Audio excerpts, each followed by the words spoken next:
Oppe på universitetsbiblioteket så har vi et lite hefte som inneholder oversikt over byens brønner på tidlig 1800-tallet.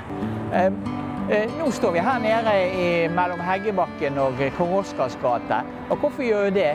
Jo, du skjønner det, her oppe så lå Bispebrønnen. Og Bispebrønnen, den var kjent for å ha byens beste drikkevann.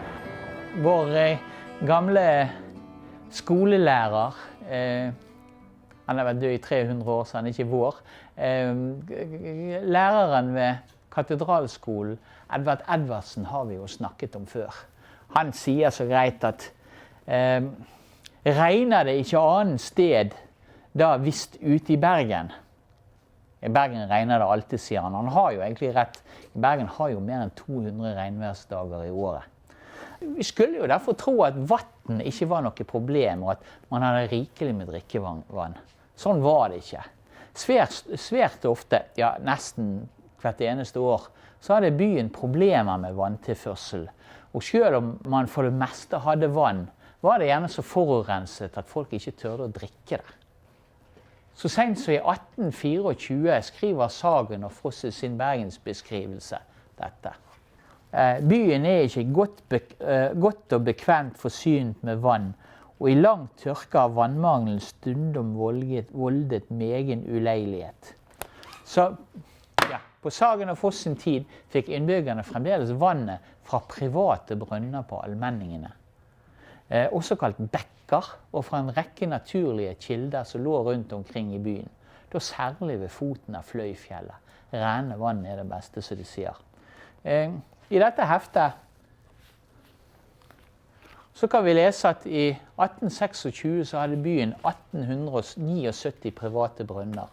Av de var det 698 med pumper, og 1181 uten pumper. Ganske så grundig.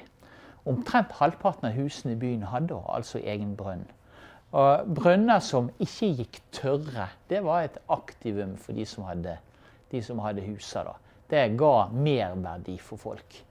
Og det ble alltid oppgitt når man skulle selge hus at det var en egen brønn som fulgte med huset. De fleste brønnene lå i kjelleren av husene, eller på plassen bak. Rundt brønnen så lå det jo gjerne et ildhus, det lå vedbo, det lå en dass. Noen ganger også en hestestall og et fjøs. Bare som en liten, dere vet jeg liker digresjoner, som en liten digresjon så kan vi jo nevne at Hellands enke, som bodde i dag som ville vært i nærheten av det som i dag ville vært nye Olav Kyrres gate med Byparken, hadde brønn på plassen sin. Og på lokket så hadde hun like godt anlagt en grisebinge. Flere hus hadde også brønner utenfor huset, til dels på fortauet. Og mange av brønnelokkene var da i svært dårlig forfatning. Vi kan jo selv skjønne at vannkvaliteten på dette var elendig. Og det forteller jo hvorfor folk helst drakk øl. Ja. I tillegg så var hvert hus utstyrt med en stor tønne, så de ble kalt regnvannstreet. Og den var faktisk påbudt ifølge brannforordningene. Wallem, som levde på denne tiden og skriver sine erindringer, forteller at dette vannet er svært viktig for husholdningen. Altså vannet som kommer fra regnvannstreet. Han forteller: «Ti uten regnvann, ingen lutefisk, ingen nakker, ingen vask på mandag. Kort sagt, det kvinnelige personalet ville komme rent ut av konsepterne når det galante regnvann slo feil.» For hvis det hendte, måtte noen hente vann langveis fra. Bispebrønnen, eller bispevannet, var det beste stedet man kunne hente vann da. Og brønnens vann ble ledet ned fra fjellet i trerør til en brønn som ikke lå langt fra hjørnet av Kong Oscars gate og Heggebakken. Slo alle de private vannkildene feil, kunne man i tillegg gjerne ty til de offentlige brønnene som lå på allmenningene, på engen og ved domkirkeporten, og som alle unntatt en var utstyrt med pumper.